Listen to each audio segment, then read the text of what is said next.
Hey, what's going on, all you classic Mustang lovers out there on YouTube land? Hey, this How to Restoration's coming at you again. This time from underneath the bonnet of the 65 Pony. So what I'm going to be doing today is actually swapping out this 60-year-old single bowl master cylinder.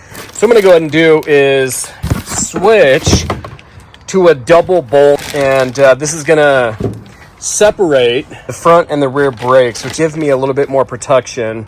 I'm actually not going to bench bleed it. I'm actually going to show you a little bit different way for those of us that maybe don't have a full-on auto shop. I mean, I don't have all the resources that I used to have when I was in the shop with my dad and he was a mechanic. And so we're going to go ahead and get started. So you can see that I have already taken my new double bowl master cylinder out of the box, which I have here. I'm using just .3 brake fluid. A lot of times we feel like we have to have our master cylinder in the desk vise. And you know what? Yeah, it makes it a lot easier if you do.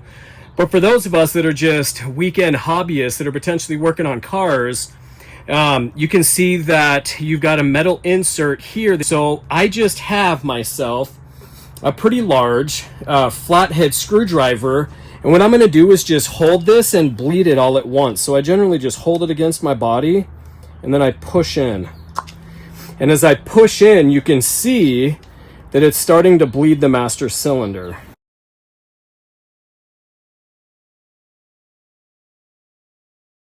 You can see all the bubbles that are coming out of the rear and the front. See that?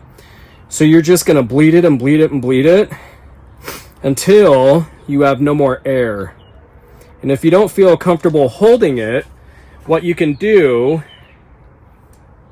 is simply place it on the base in your fender.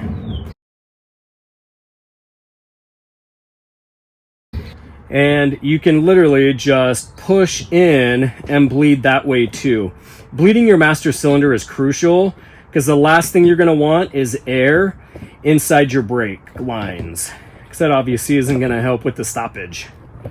So anyway, I'm just going to go ahead and bleed this till I don't have any more air, and then we're going to move on to the next step, which is removing the old master cylinder and then installing the new lines and everything else.